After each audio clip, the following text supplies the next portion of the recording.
여러분 안녕하십니까? 최근 북한의 움직임이 심상치 않습니다. 탄도미사일 시험 발사가 이어지고 있고 동창리 발사장과 풍계리 핵실험장 그리고 영변에서도 동시다발적인 도발 징후가 포착되고 있습니다. 대륙간 탄도미사일 ICBM 시험 발사에 나서는 것도 이제 시간 문제란 분석이 나오고 있습니다. 북한이 이 시기에 이렇게 긴장의 수위를 높이는 이유가 뭘까요? 또 안보 기조의 변화를 예고한 윤석열 차기 정부는 당면한 북한 문제를 어떻게 관리하고 대응해 나가야 할까요? 오늘 일요진단 라이브에서 심도 있게 분석해 보겠습니다. 먼저 준비한 영상 보시고 대담으로 이어가겠습니다.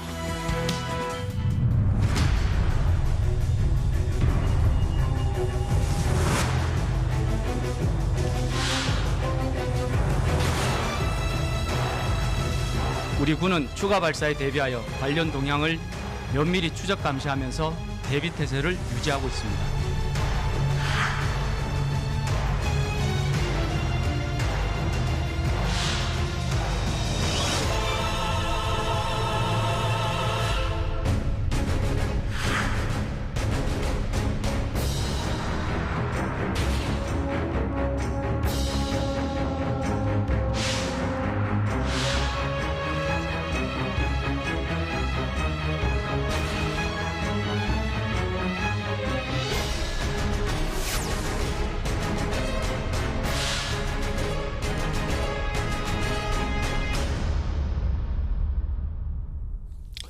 네, 오늘 일요진단 라이브는 박태서 앵커의 건강 문제로 제가 대신 진행하겠습니다. 저는 KBS 기자 김태욱입니다. 자, 그럼 오늘 대담 나눠주실 분들 소개해드리겠습니다. 먼저 정성장 세종연구소 북한연구센터장 나오셨습니다. 어서 오십시오. 안녕하세요. 예, 오랜만입니다. 예. 자, 그리고 김근식 경남대 정치외교학과 교수. 안녕하십니까? 안녕하세요. 선거 때문에 많이 바쁘셨죠? 예, 감사합니다. 예. 그리고 마지막으로 주재우 경희대 중국어학부 교수 모셨습니다. 네. 어서 오십시오. 감사합니다. 안녕하십니까? 네, 안녕하세요. 감사합니다.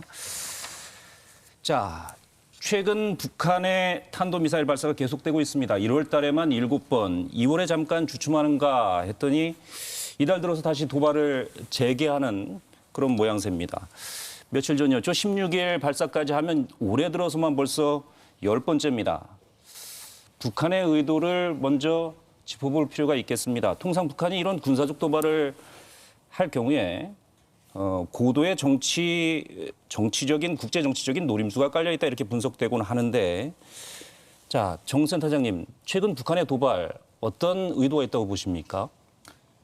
올해 북한의 도발은 무엇보다도 북한의 국내 정치 일정 그리고 북한의 국방력 발전 5개년 계획에 따라서 진행이 되고 있다고 볼 수가 있습니다. 예. 북한이 10년 전인 2012년에도 김일성 출생 100주년을 맞이해서 그 당시 위성을 2차례나 발사를 했습니다. 예. 그리고 올해는 김일성의 110회 생일이 4월 15일인데 김정은의 통치 정당성이라는 게 그가 백두혈통이라는 거, 그러니까 그가 할아버지 김일성의 아들 그리고 김일성의 손자 그리고 김정일의 아들이라는 데서 나오고 있습니다. 그렇기 예. 때문에 김일성의 110회 생일을 그냥 넘길 수는 없고요. 성대하게 기념을 해야 되는데 북한이 지금 국제사회 대북 제재 그리고 코로나19로 인해서 경제 분야에서 내세울 게 마땅치가 않습니다. 예. 그리고 북한이 가장 내세울 만한 그런 것이 이제 무기 분야라고 할 수가 있겠고요. 그래서 지난 1월 달에는 북한이 극초음속 미사일 등을 시험 발사해서 스스로 성공했다라고 이제 그렇게 선전을 하고 있고요. 지금부터는 이제 북한이 정찰위성 개발에 적극적으로 나서는 모양새인데 단순히 정찰위성 시험 발사뿐만 아니라 ICBM까지 발사할 가능성이 높다고 봅니다. 예. 북한의 이런 행보가 그러면 이제 미국과의 협상을 위한 거냐 했을 때 저는 그렇게 보진 않고요. 예. 북한에서 김정은과 김여정이 지금까지 발표한 담화들 보면은 북한은 현재 미국과의 협상에 대해서 전혀 관심이 없습니다. 예. 그리고 트럼프 행정부 시기에 미국하고 협상을 해봤는데 미국과 협상을 통해서 얻을 것보다는 잃을 것이 더 많다라고 보고 있기 때문에 대외 협상을 위한 것이라고 보기는 어렵고요. 그런데 이제 북한의 어떤 도발 양상이 러시아의 우크라이나 침공을 전후해서 좀 바뀌는 경향이 있는 것 같습니다. 네. 다시 말해서 만약 러시아가 우크라이나를 침공하지 않았다면은 북한이 ICBM 시험 발사라든가 핵실험까지는 생각하기 어려울 거라고 봅니다. 왜냐하면 중국도 북한 핵실험에 대해서 반대하고 핵 보유국으로서 ICBM 시험 발사에 대해서는 반대하는데 지금은 러시아가 우크라이나를 침공을 해서 미러 관계가 극도로 악화되었기 때문에 예. 북한이 핵실험을 하든 ICBM 시험 발사를 하든 유엔 안보리에서 뭐 미국이 대북 제재를 채택을 하는데 러시아의 동의를 채택한다는 게 거의 불가능한 상황이거든요. 그러니까 북한은 지금 국제사회 초강력 제재를 받지 않고 뭐 ICBM을 발사하거나 핵실험을 할 수 있는 아주 절호의 기회다 이렇게 보는 것 같습니다. 네. 그러니까 정선 단장님 말씀은 북한의 국방력 강화 계획이 차근차근 실행되고 있는 것이다. 미국과의 협상을 염두에 둔 그런 도발은 아닌 것 같다 이렇게 말씀을 좀 해주셨어요. 근데 금방 말씀하신 것처럼 올해 들어서 유난히 그 미사일 발사가 부쩍 늘었고요.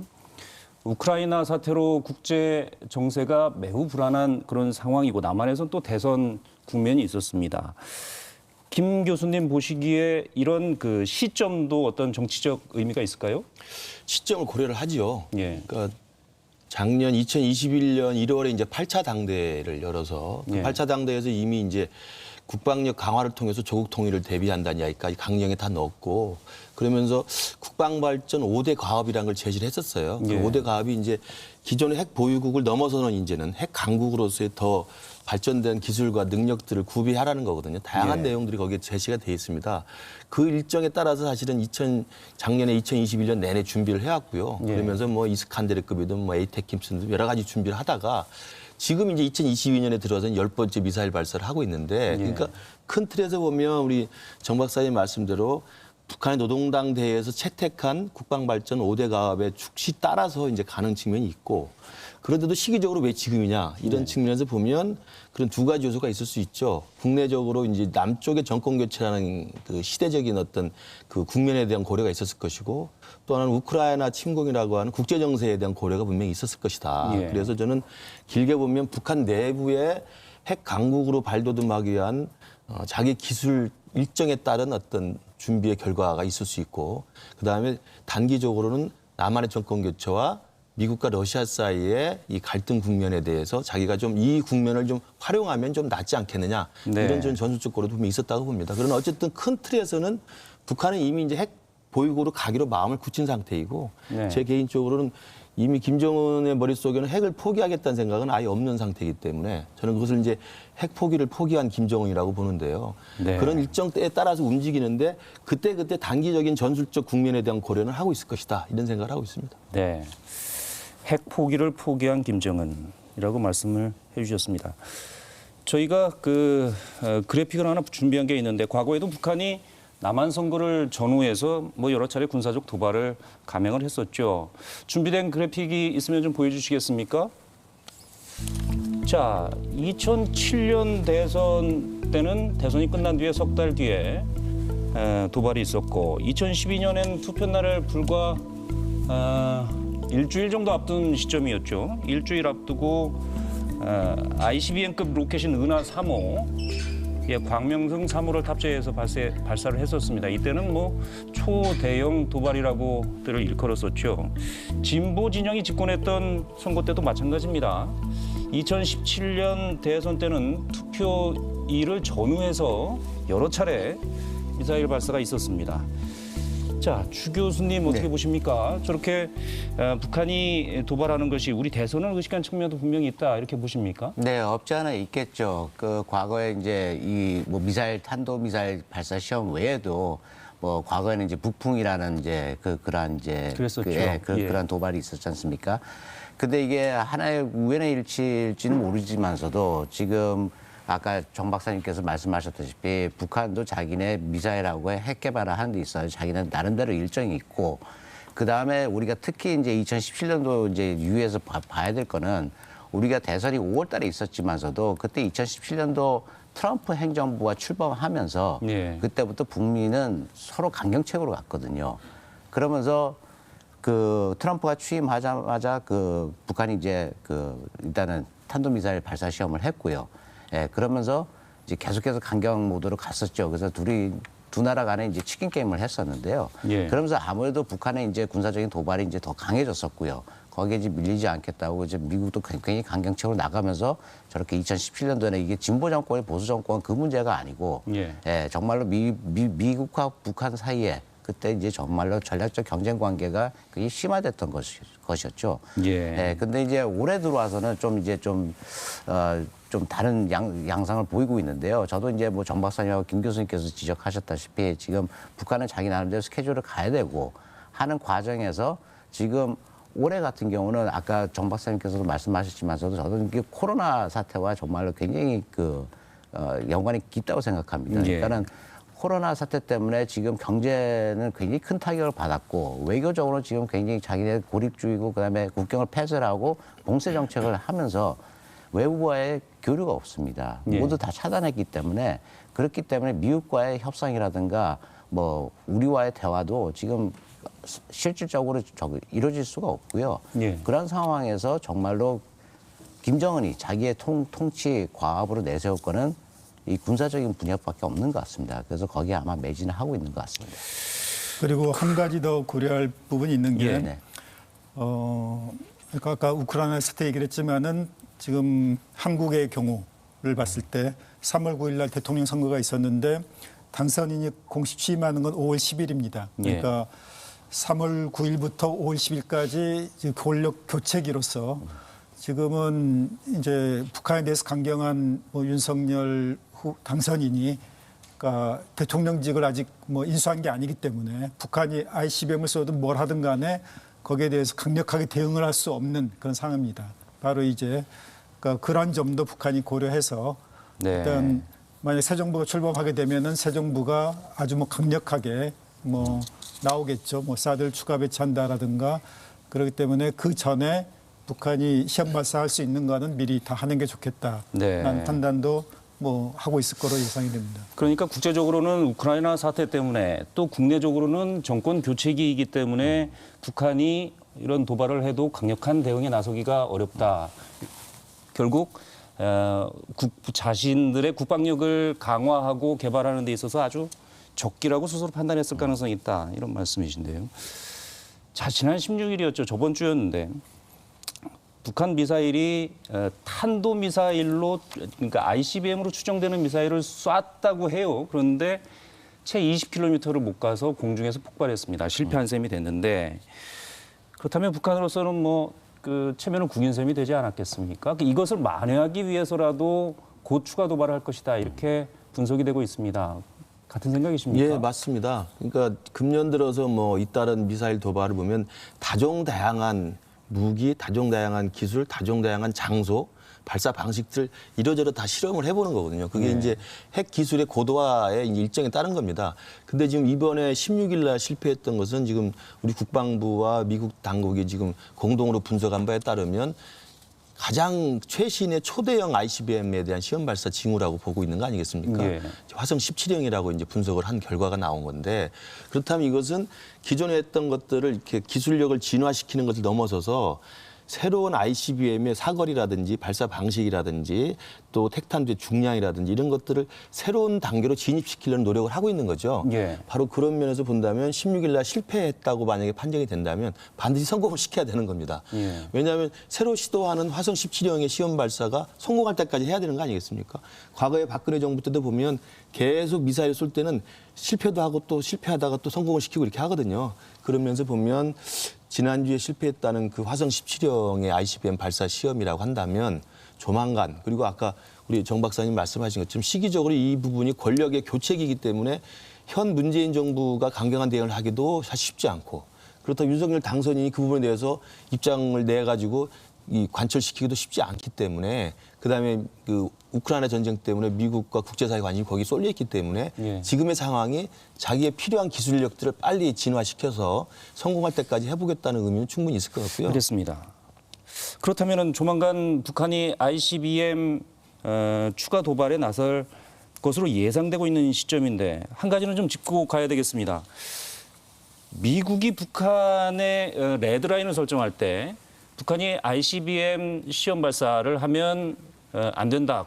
그것을 레드라인으로 설정했단 말이죠. 그 선은 넘지 말아라 하는 거죠. 그런데 지금 분위기는 북한이 아직은 레드라인을 넘지 않은 것으로 보는 그런 분위기예요. 어떻게 보십니까? 북한이 2018년 4월 20일 발표했던 내용을 다시 한번 좀 들여다볼 필요가 있습니다. 그러니까 그때 북한에서 뭐라고 얘기를 했냐면은 이제 기존의 병진 노선, 이제 경제 병진 노선이 성공적으로 결속이 됐고, 그래서 이제 핵실험과 중장거리 대륙간 탄도미사일 시험 발사 뭐가 더 이상 필요 없다는 식으로 얘기를 했습니다. 그러니까 대륙간 탄도미사일만 시험 발사 안 하겠다는 게 아니라 예. 중장거리 미사일도 시험 발사 중단하겠다고 얘기를 했거든요. 그런데 이제 북한이 1월 31일 날 발사한 화성 12형 미사일 같은 경우에는 우리는 이제 중거리 미사일이라고 이제 간주를 하지만은 북한에서는 이거 중장거리 미사일이라고 이제 간주를 합니다. 그렇기 때문에 이미 그들이 발표했던 모라토리움을 예. 사실상 이제 뭐 폐기하는 수순으로 들어섰다라고 볼 수가 있겠고요.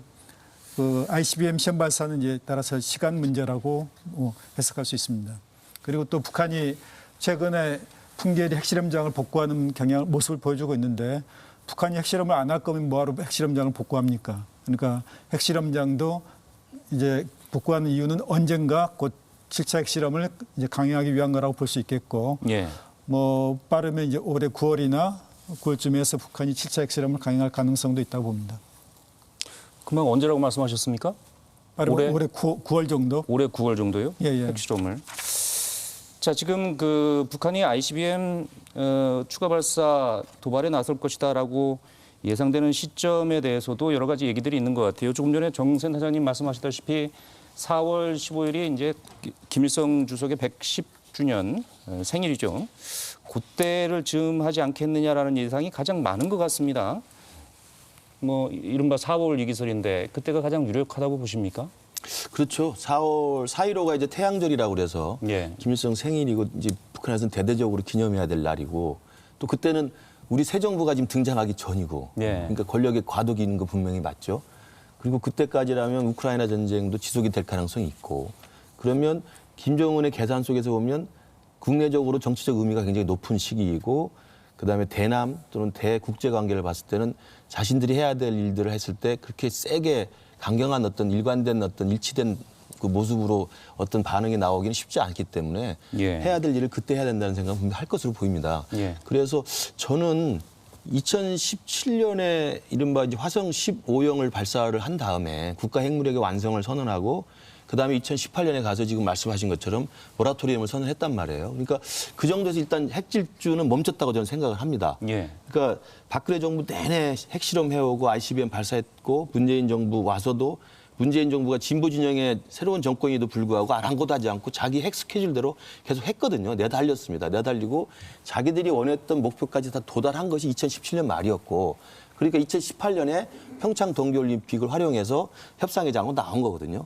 그래서 나오면서 2018년에 이제 당중앙위 전원회에서 이제는 우리가 할 만큼 했으니까 대화로 나간다. 예. 그 협상으로 나가면서 이제 모라토리움 선언을 한 건데, 지금 불과 지금 4년 만에 다시 이제는 이것도 깬다라고 이야기를 했고, 이미 저는 사실상 깨고 있다고 봅니다. 예. 이번 금년 들어서 지금 10차례 시험 발사, 그다음에 지난주에 실패했다는 이 ICBM이 화성 17형이 맞다면, 그리고 이건 분명히 성공할 때까지 쏠 건데, 그렇다고 한다면 이건 뭐 2018년에 김정은이 스스로 이야기했던 핵실험 중단과 ICBM 발사 중단이라는 것을 스스로 깨고 있는 것이기 때문에 이미 이제 그들의 일정과 스케줄에 따라서 데드라인을 이제 벗어난 거죠. 저는 예. 그래서 남은 것은 북한의 김정은은 정해진 시간 안에, 그리고 국내 정세와 대남 관계와 대미 관계를 고려해서 적절한 시점을 빌어서 쏘겠지만, 그다음에 미국과 한국의 대응, 국제사회 대응이 어떨지 이 부분이 저는 남아있는 변수라고 생각합니다.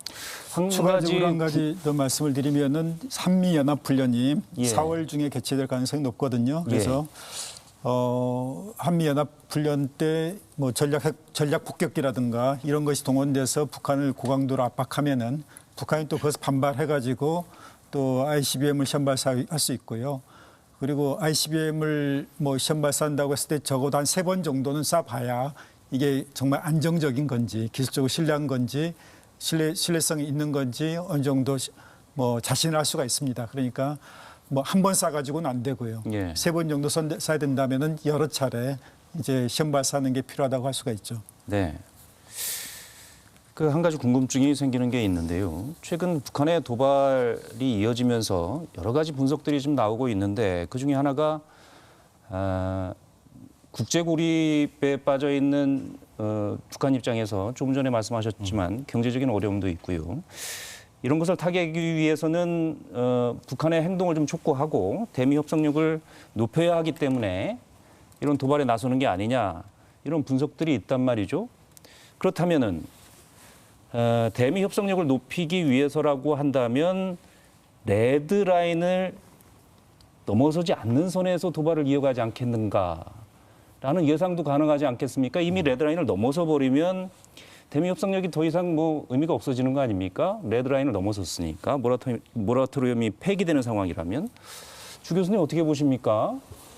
예, 그 이제 어떻게 보면 이제 동전의 양면 같은 이제 우리가 논리를 가지고 접근해야 될 텐데 뭐 말씀대로 레드라인을 넘어서게 되면은 레버리지가 아무래도 감소할 수 있는 그런 예측은 할 수 있겠죠. 대신에 이제 또 정말로 레드라인을 넘어서 이게 정말로 위력적인 그러한 이제 그 결과를 이제 나타나게 되면은 아무래도 그 위협을 받는 상대는 아무래도 조금 더 이제 불안한 마음에 이제 대화라든가 협상이 이제 나오겠죠. 그래서 어떻게 보면 동전의 양면의 그 이야기 같은데 모르겠어요. 근데 그 북한의 입장에서 뭐 이거 철저하게 봐야 될 텐데 북한의 입장에서는 정말로 레드라인을 넘어서 지금 미국 같은 경우 뭐 우크라이나 사태하고 중국의 지금 모든 것이 다 집중되어 있기 때문에 예.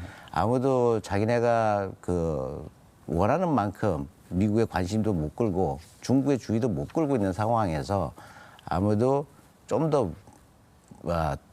이제 도발적인 그러니까 저 위협이라고는 하지 않겠습니다만은 예. 좀 더 정말로 주변국들의 뭐 주의를 더 끌 수 있는 그런 더 강력하고 더 위력적인 그런 도발을 계속해서 하지 않을까 저는 그렇게 봅니다.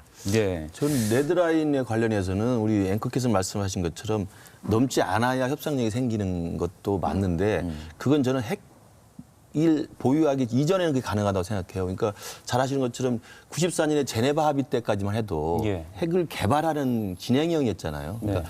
핵 개발을 하고 있는 상황이기 때문에 핵폭탄을 보유하기 전까지는 레드라인을 넘는 게 되기 때문에 그 전에 타협을 하고 협상을 해서 얻을 걸 얻을 수 있었죠. 그래서 94년 제네바 합의는 사실은 영변에 있는 제철의 시설에서 플루토늄을 꺼내는 것만 해도 이건 레드라인을 넘는 이 많은 얘기가 되는 거거든요. 예.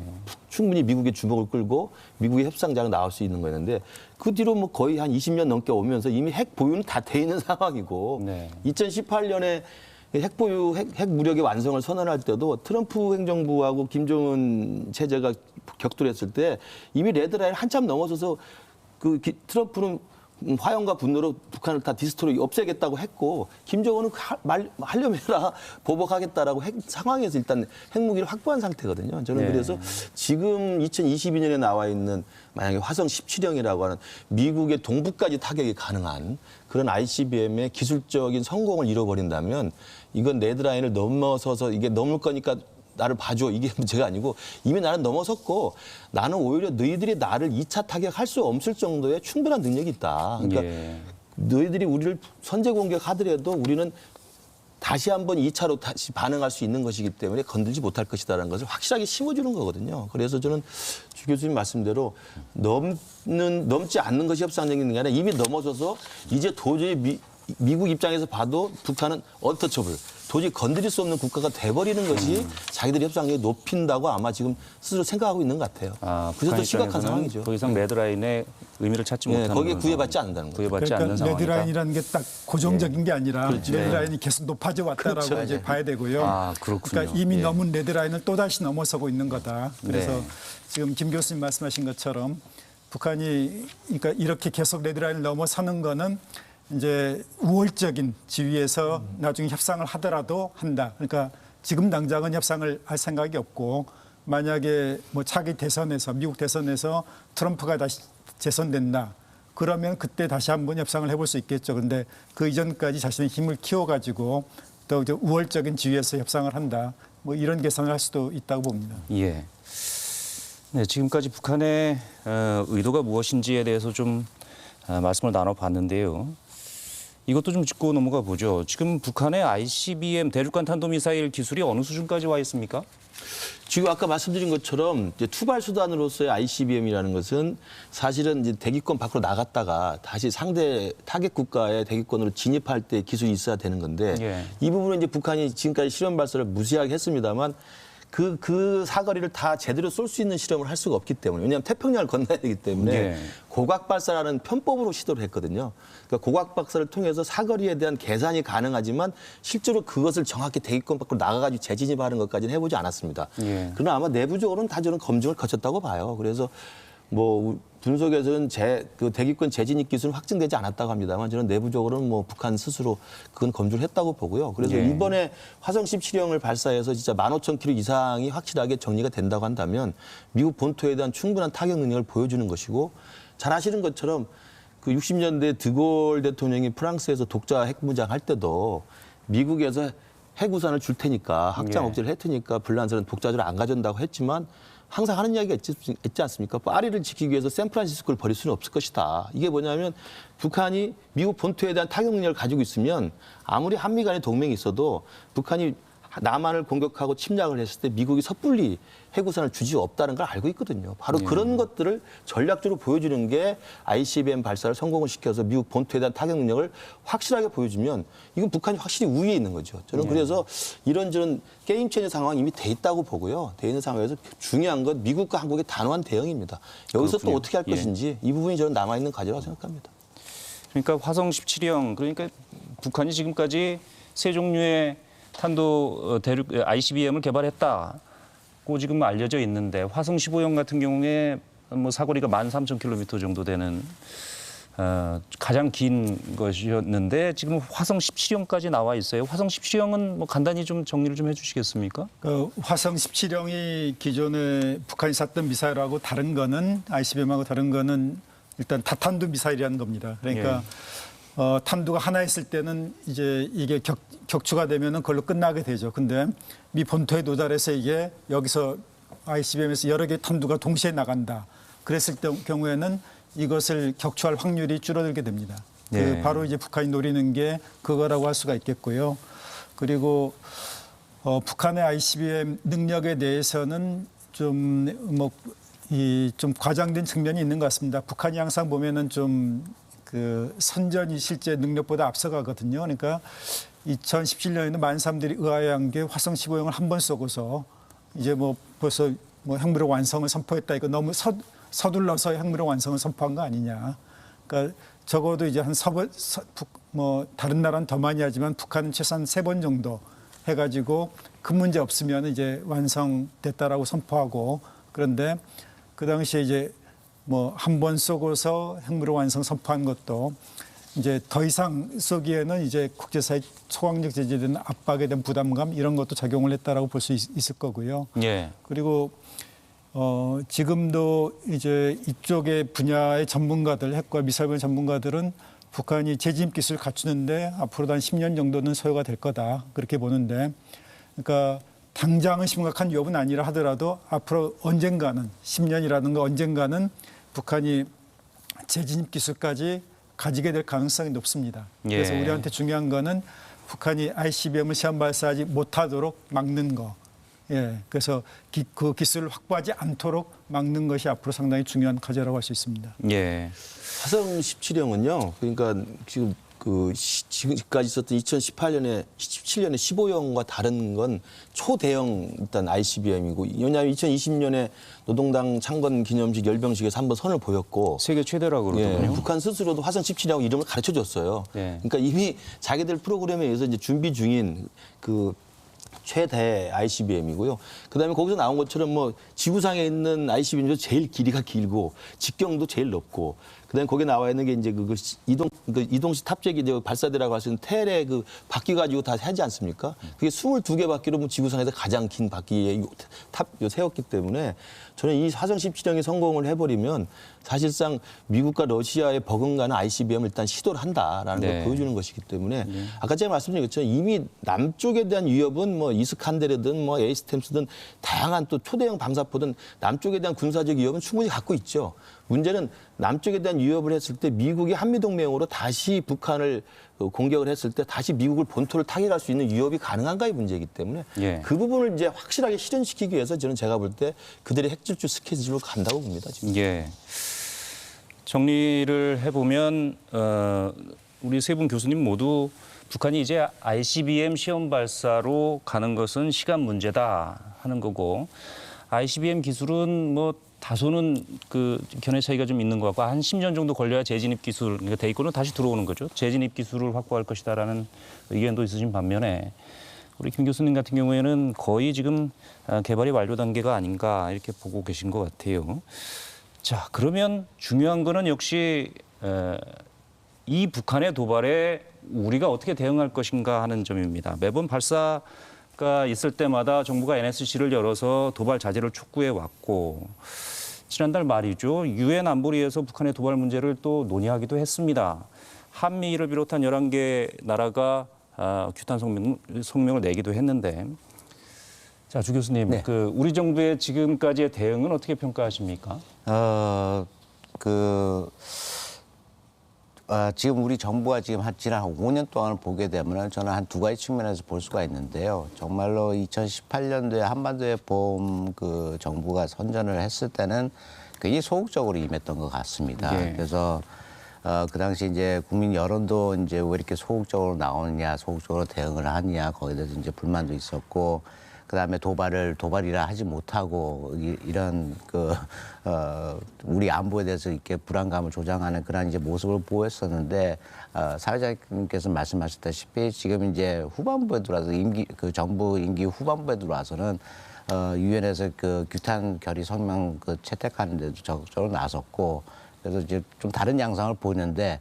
그럼에도 불구하고 이 도발에 대해서는 아직도 이제 깊은 유감이다. 이제 그 정부 차원에서는 그렇게 독자적으로 성명을 낼 때는 이제 깊은 유감이다. 예. 뭐 이런 식으로밖에 이제 굉장히 신중한 이제 모습으로 보여왔죠. 근데 이제 그래도 이제 뭐 전반부에 비교해서는 이제 좀 더 이제 좀 적극적인 자세로 이제 임했는데 이제 앞으로 새 정부가 이제 문제죠. 지금 패널 여러분들께서 말씀하셨지만서도 4월 달 되면은 이제 앞으로 뭐 ICBM 뭐 핵실험도 이제 우리가 예상할 수가 있고 9월 달에 되면 또 뭐 정 박사님께서는 이제 핵실험도 가능하다. 이제 네. 9월 달 되게 되면 이제 새 정부가 이제 출범한 이후인데 새 정부에서 이제 어떻게 이 문제에 대해서 이제 입장을 취할 것인지 그게 그렇겠죠. 관건이 될 것 같습니다. 예, 새 정부의 대응에 대해서는 조금 이따 좀 논의를 하더라도 일단 좀 현 정부의 대응을 평가는 좀 해야 될 것 같습니다. 우리 두 분 교수님은 어떻게 보십니까? 현 정부가 뭐 잘한 부분도 있고 부족한 부분도 있고요. 그러니까 부족한 부분은 현 정부가 출범할 때 전략사령부를 창설하겠다라고 발표를 했습니다. 그런데 2018년에 대화 국면이 만들어지면서 그걸 사실상 유야무야했고요.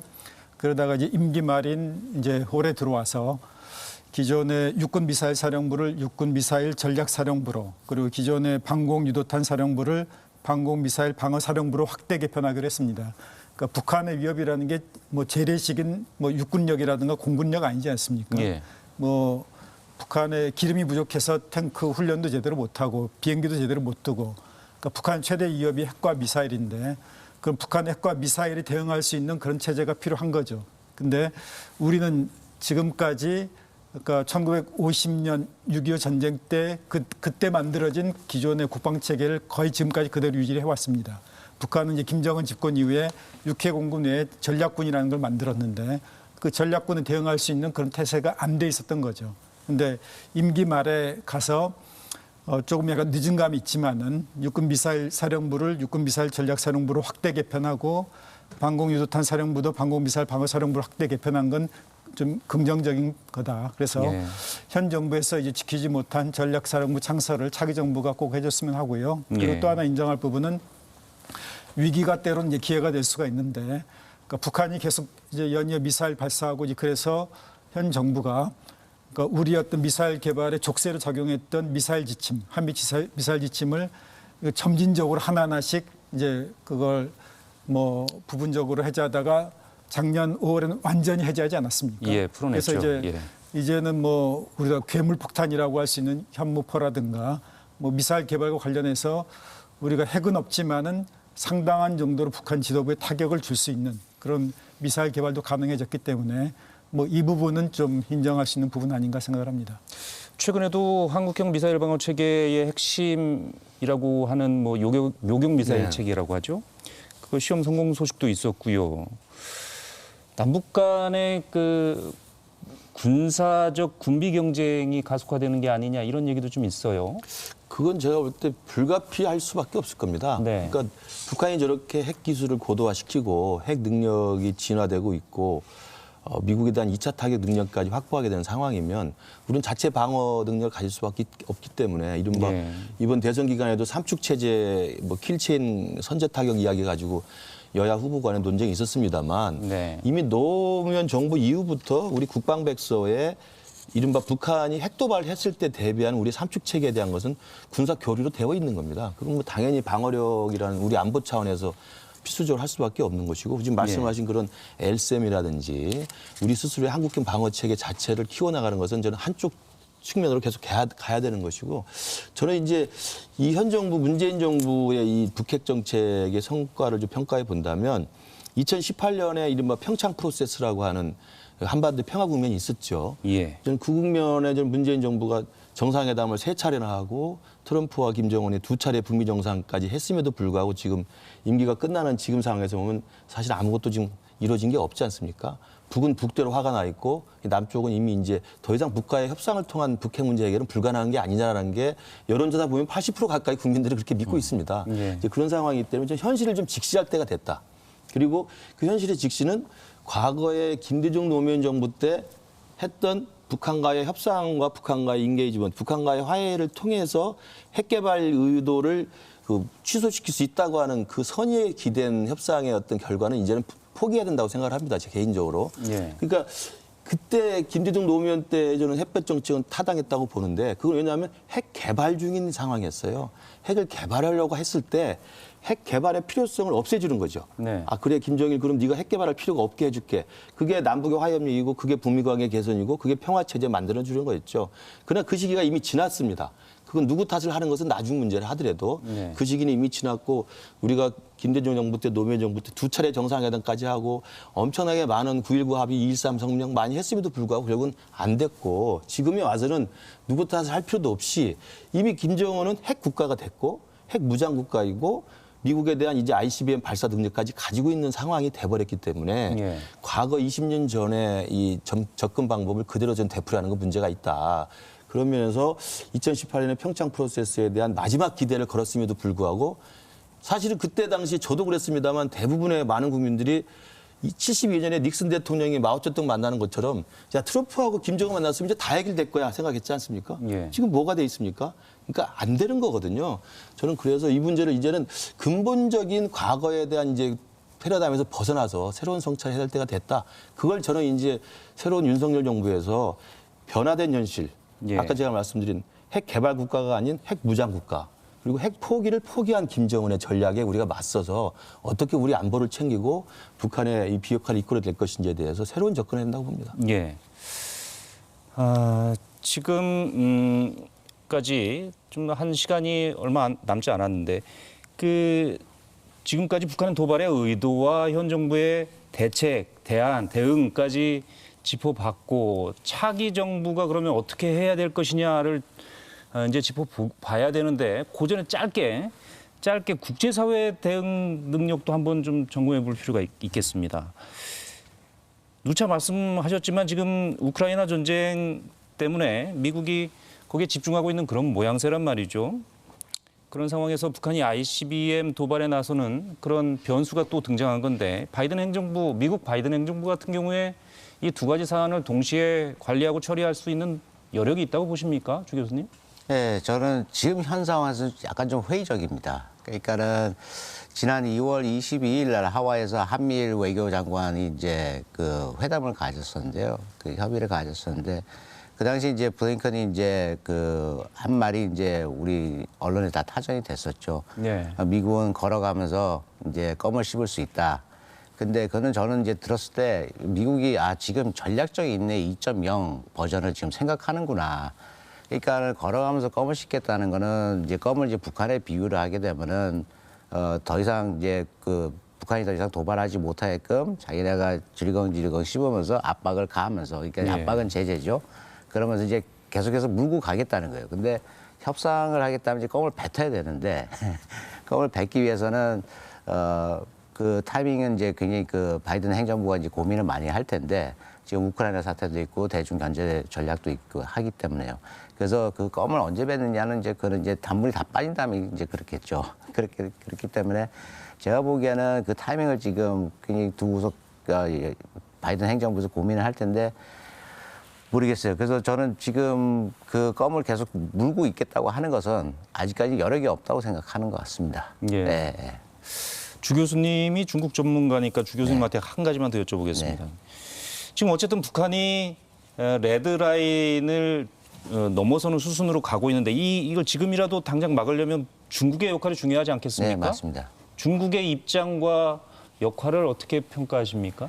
예, 지금 중국 같은 경우는 저희가 지난 30년 동안 1차 북한 핵 위기 사태 때부터 계속해서 보게 되면은 정말로 미국의 대북 압박이 없으면은 중국은 굉장히 소극적으로 나왔습니다. 일단 중국은 첫 번째 자기네들이 이제 견지하는 외교 원칙에 따라서 북한이 주권 국가이고 주권 국가이기 때문에 내정에 간섭하지 않는다는 이제 네. 원칙을 이제 견지를 하고 있습니다. 그렇기 때문에 굉장히 소극적으로 나오는데 지금 상황에서 이렇게 북한의 핵 능력이 이제 완성도가 이제 높아지고 그 결과에 대해서 이제 중국도 이제 책임을 이제 면할 수는 없죠.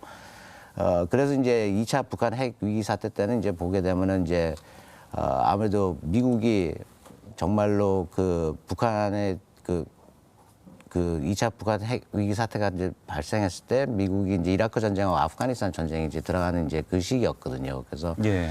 이제 북한 문제에 대해서 신경을 못 쓰니까는 이제 중국이 육자회담 다자 협상을 이제 견인하지 않으면은 미국이 할 수 없이 북한에 대해서 선제 공격을 하겠다 해가지고 그 당시 이제 부시 대통령이 그렇게 압박을 넣은 거죠. 그래서 이제 울며 겨자 먹기 식으로 이제 중국이 육자회담에 이제 호스트를 했는데요. 예. 그래서 지금까지 이제 30년 동안 보게 되면은 중국은 정말로 미국의 압박이 없으면은 정말로 이 문제에 대해서는 이제 적극적으로 나오지 않는데 저는 가장 큰 이유가 그거라고 봅니다. 그러니까 중국한테는 북한이 아직도 전략적 자산 가치가 있다는 거죠.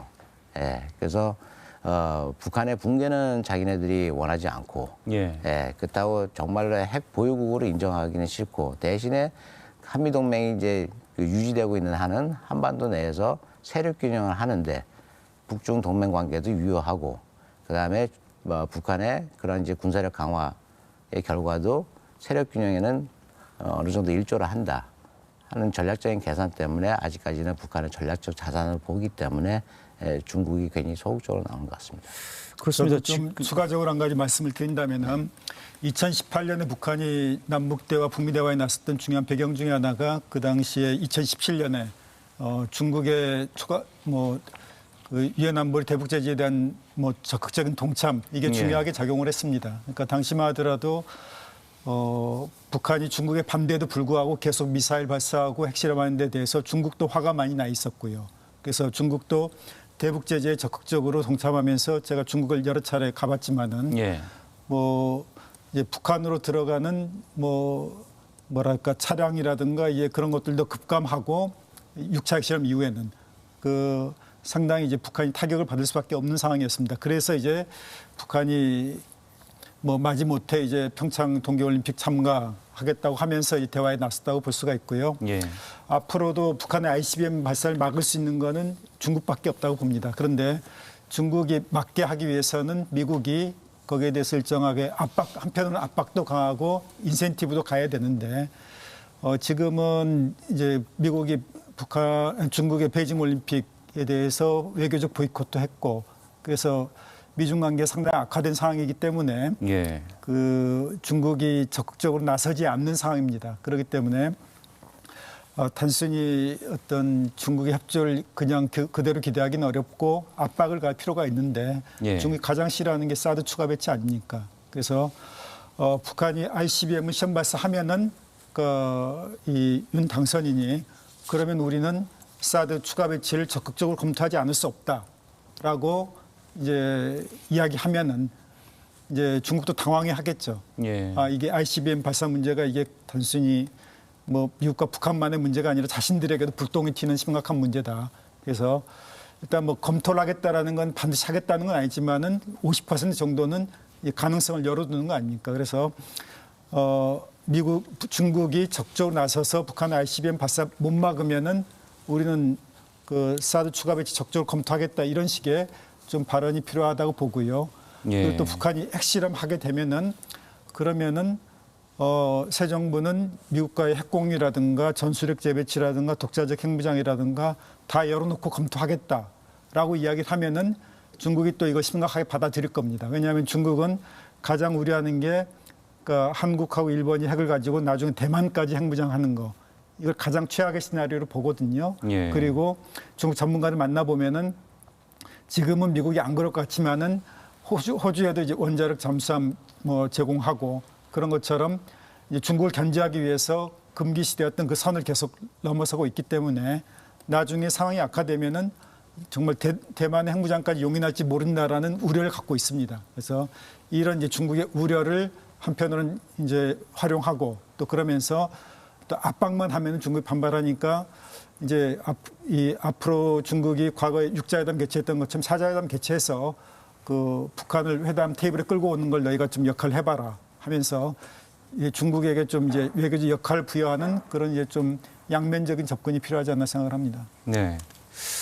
이제 우리의 논의는 지금 차기 정부의 대응과 역할로까지 넘어가 있는 그런 상태입니다. 지금 정 센터장님 말씀은 사드 추가 배치를 검토하는 것이 중국이 좀 적극적으로 북핵 도발에 북한의 그 미사일 도발에 대응할 수 있는 그 대응을 이끌어낼 수 있는 수단이 될 수 있다 이런 말씀이신데 거기에 대해서는 김 교수님 동의하시겠죠? 그렇죠. 그러니까 사드 추가 배치가 이제 선거 기간 중에 후보자의 이제 발언으로 나와가지고 논란이 됐습니다만 지금 그 자체로 끝났다면 저는 제가 볼 때 실제로 당선인이 정부를 출범시킨 다음에도 우리가 먼저 주동적으로 사드 추가 배치를 하지는 않을 거라고 저는 생각합니다. 네. 근데 지금 상황이 금년 들어서 북한에 잇따른 도발 그리고 이제 지난주에 있었던 화성 17형이라고 하는 그리고 모라토리엄을 지금 완전히 파기하는 순서로 가고 있기 때문에 북한의 어떤 전략적 계산하에서 움직이는 도발의 국면 속에서는 지금 결국 이야기할 수 있는 게 두 분 다 말씀하신 게 중국이 일정정도 키를 칠 수밖에 없는데 예. 그럼 중국을 움직일 수 있는 레버리지가 뭐냐라고 했을 때는 외교적인 여러 가지 노력들을 해봐야 되겠습니다만 제일 중요한 건 중국이 지금 나서서 북한의 행동을 자제시키지 않으면 그리고 북한의 행동을 자제시키는 데 도움을 주지 않으면 우리도 불갑을 중국이 껄끄러워 하는 것을 할 수밖에 없다라는 우리의 논리가 충분히 가능한 상황이 돼버리는 거잖아요. 예. 그렇기 때문에 저는 사드 추가 배치라는 걸 지금 당장 할 필요는 이야기할 필요는 없지만 북한의 진행 상황, 그다음에 중국의 어떤 대북 태도와 반응을 좀 보면서 우리가 미국과 긴밀히 협의를 해서 사드 추가 배치 가능성을 향후에 중국에 대한 어떤 적극적 행동을 촉구하는 의미에서 충분히 저는 활용 가능한 카드라고 생각을 합니다. 네. 이 사드 추가 배치는 현실적으로 어려움은 상당히 많습니다. 왜냐하면 미국이 그러니까 지금 윤 당선인은 미국의 사드를 사가지고 우리가 운용을 하겠다는 건데 사드라는 게 최첨단 무기체계 아닙니까? 그래서 정말 미국이 우리한테 이걸 팔아가지고 운영까지 할 수 있는 그런 걸 줄 거냐에 대해서 회의적인 뭐 의견들이 있고요. 또 하나는 또 이제 사드를 만약 그렇게 이제 뭐 미국이 동의해서 우리가 사온다 하더라도 이걸 배치하려면은 그 배치하는 지역의 주민의 반발을 무마해야 되는 그런 부분들이 있고 예. 또 사드 구입하는데 뭐 1조 5천억 원 든다고 했을 때 국회 예산은 통과해야 되지 않습니까? 그러니까 우리 민주당도 뭐 동의를 해야 되고 여러 가지 넘어야 될 산이 있기 때문에 현실적으로 쉽지는 않지만은 그걸 협상 카드로 우리가 활용을 할 수는 있다고 봅니다. 예, 그렇군요. 자, 그런데 윤석열 당선인의 외교 안보 정책의 그 핵심적인 기조는 역시 굳건한 한미동맹, 더 나아가서 한미일 공조의 어떤 방점이 찍혀 있는 것 같아요. 자, 그러면 지금 말씀하신 대로 미중 패권 전쟁에다가 패권 경쟁에다가 미국과 러시아의 지금 그 관계가 매우 안 좋은 상황으로 가고 있는 그런 상황이라면 한미일 공조 강화가 오히려 북한, 중국, 러시아의 결합을 좀 부추길 가능성이 있는 게 아니냐 이런 지적도 있습니다. 주 교수님 어떻게 보십니까? 네, 그거는 이제 이미 김정은도 이제 2019년도 신년사를 통해서 피력을 했고요. 그 당시에 이제 김정은 위원장이 이제 그 새로운 길을 설명하면서 그 당시에 이제 소위 말하는 우호적인 사회주의 국가, 그건 이제 중국을 지칭하는 거고요. 그 다음에 사회주의 전통 국가, 그건 이제 러시아를 지칭하는 거였죠. 그래서 북미 대화가 이제 결실이 없고, 그 다음에 한국이 계속해서 첨단 무기 체계를 강화하게 되면은 자기네들도 할 수 없이 새로운 길을 가야 된다 하는 이제 논조로 이제 그때 신년사를 발표를 했었죠. 그러면서 그 당시에 이제 이미 그 최악의 상황을 대비해가지고 북한이 중국하고 러시아와 관계를 강화할 수 있다. 한미일 공조 체제에 대해서요. 근데 우리가 또 역으로 또 생각해 보면 그러면 또 중국하고 러시아는 또 이거에 대해서 또 어떤 입장이냐. 중국 같은 경우는 이미 그 신년사가 나오기 전에 2018년도에 그 싱가포르 1차 북미 정상회담이 개최되기 전에 5월 달에 대련에서 시진핑 주석하고 김정은 위원장이 정상회담을 가졌는데 그 자리에서 어떻게 보면 이제 시진핑 주석이 김정은한테 어셔런스를 줬죠. 안전보장을 줬는데 거기에서 이제 시진핑 주석이 세 가지 이제 불변한 관계가 북한하고 중국 사이에는 존재한다. 예. 그것은 이제 그 전통적인 우호적인 관계를 그 관계가 변할 수가 없고 그다음에 중국의 북한에 대한 지지도 변할 수가 없다. 그래서 어떻게 보면 참 우리랑은 대조적이었죠. 우리한테는 사드 3불이라는 거를 그렇게 제시를 했지만서도 북한에 대해서는 염려하지 말고 정상회담에 다녀와라.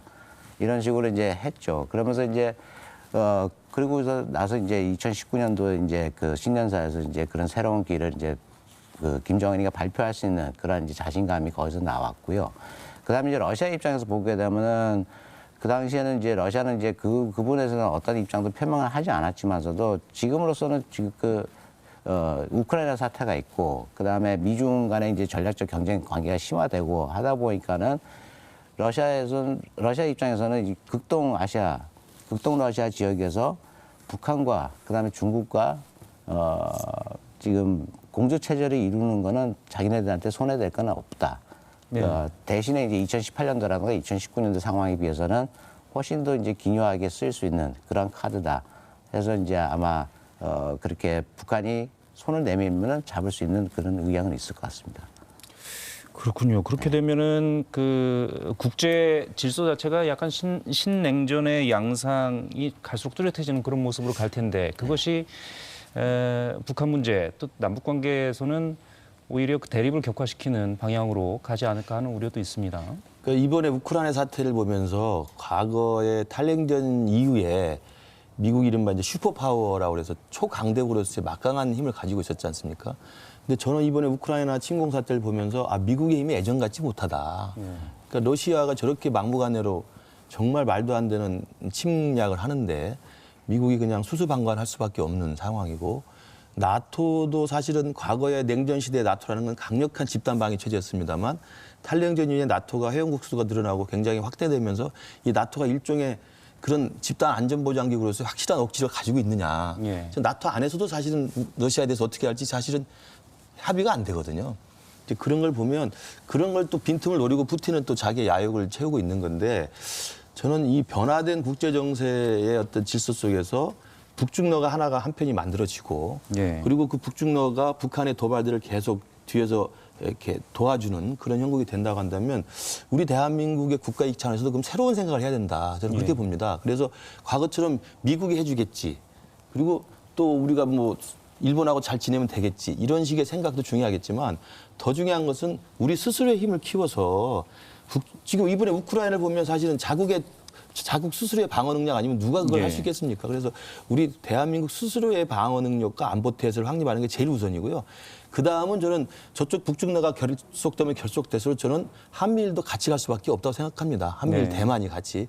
그렇다고 해서 뭐 윤석열 정부가 한미일 삼각안보동맹을 이야기하는 건 절대 아닙니다. 한미동맹을 강화하고 그리고 문재인 정부 때 파탄돼 있던 한일 관계를 정상화시킨다는 투트랙인 것이지 이게 한미일의 군사동맹으로 가는 건 절대 아니라는 점을 말씀을 드리고요. 예. 그러면서 보면 우리 대한민국의 독자적인 안보 능력과 독자적인 방어 능력을 강화시키는 것과 북중러에 대비한 우리의 서방 세계와의 단단한 결속 저는 이것으로 가면서 우리의 원칙을 지키는 것이 저는 충분히 우리가 갈 수밖에 없는 길이고 말씀하신 것처럼 대결이 격화될 수도 있는데 제가 뭐 냉전이 끝날 때 90년대, 80년대 말 90년대 초의 상황, 소련 해체 상황을 보면 대결이 격화된다는 것은 새벽의 끝이 보인다는 뜻도 됩니다. 그래서 저는 그 터널의 끝이 보이는 상황에서 저런 중국의 무지막지한 공산당 독재와 러시아의 푸틴의 저런 무지막지한 침공이라는 것이 국제사회에 빈번히 드러났을 때 저게 언제까지 계속되겠습니까? 저는 언젠가는 이 북중러와 한미일의 만약에 대결이 있다고 한다면 그 대결 자체를 우리가 주도할 필요는 없지만 예. 우리 스스로 대비한다면 전반적인 동북아 전체 구도의 근본적 변화의 가능성이 다가오고 있다라는 저는 또 다른 신호로 저는 해석을 해야 된다고 봅니다. 예. 우리 김 교수님 뭐 윤석열 대선 캠프에 계셨기 때문에 지금 말씀하시는 게 윤석열 당선인이 누차 얘기했던 힘을 통한 평화 그 기조를 지금 정확히 말씀을 해주시는 것 같은데요. 평가는 우리 저희 정센터장님이 해주셔야 되겠는데 간단하게만 그 윤석열 차기 정부가 굉장히 뭐 여러 가지 난제를 안고 출범을 할 수밖에 없는 상황이 됐는데 힘을 통한 평화 어떻게 실행이 되고 그 적용될까요? 힘을 강화하는 것, 이 자강과 한미동맹이 같이 가야 됩니다. 같이 가야 되는데 우리나라 어떤 대통령의 최대 뭐랄까 의무는 전쟁을 해서 이기는 것이 아니라 전쟁을 예방하는 거. 왜냐하면 싸워서 피투성이가 된 상태에서 이겨봤자 그게 이제 무슨 도움이 되겠습니까? 그래서 이제 북한이 싸움을 이제 전쟁이라는 어떤 그 전쟁을 통해서 이길 수 있다는 환상을 갖지 않게 하는 게 필요한데 그러기 위해서는 이제 좀 더 정교한 이제 외교가 필요하고 또 이제 무엇보다도 이제 국내적인 통합이 상당히 중요합니다. 그러니까 우크라이나 사태를 통해서도 우리가 알 수 있는 것처럼 소국이라 하더라도 이게 국민이 단합돼 있으면은 강대국도 함부로 못 하거든요. 예. 그래서 가장 중요한 어떤 과제가 그러니까 대내적인 통합. 그게 뭐 이전 정부까지 안 됐는데 현 정부가 과연 그걸 할 수 있을지 모르겠지만 그 방향으로 반드시 가야 된다라고 할 수 있겠고요. 예. 그리고 또 현 당선인은 이제 한미일 공조를 강화하겠다는 입장인데 예. 짧게 정리를 좀 해주시고요. 예, 강화하는데 그렇게 되면 당연히 거기에 대해서 중국이 예민하게 반응을 할 겁니다. 예민하게 반응을 하고 또 이제 북중러 협력이 강화될 가능성이 있는데 그래서 저는 이제 사드 배치를 실제로 하는 것보다는 그러니까 사드 배치를 대중 압박용 카드로만 활용하는 게 바람직하다고 봅니다. 그러니까 중국은 남북한 모두랑 다 같이 좋은 관계를 갖길 원하거든요. 왜냐하면은 뭐 중국은 완충 국가 역할하고 또 한국은 경제적으로 상당히 긴밀한 이해관계를 갖고 있기 때문에 그래서 이건 뭐 한미일 협력 관계를 중요시한다 하더라도 중국을 적으로 돌리거나 그러지 않는 어떤 좀 정교한 그런 외교가 필요하다고 봅니다. 정교한 외교가 앞으로 더욱 더 요구되는 그런 시대를 맞게 됐습니다. 지금까지 북한의 ICM 도발과 우리의 대응 그리고 차기 정부의 외교안보 성공 조건까지 차분히 말씀을 나눠봤습니다. 시간이 다 됐습니다. 여기까지 들어야 되겠습니다. 세 분 오늘 말씀 잘 들었습니다. 고맙습니다. 네, 감사합니다. 감사합니다. 네, 일요진단 라이브 저희가 준비한 소식은 여기까지입니다. 다음 주에는 박태서 앵커가 돌아와서 반갑게 다시 인사드리겠습니다. 여러분 고맙습니다. Those around you crawl. They crawled out of the woodwork and they whispered into your brain. They set you on the treadmill and they made you change your name. And it seems to me you lived your life.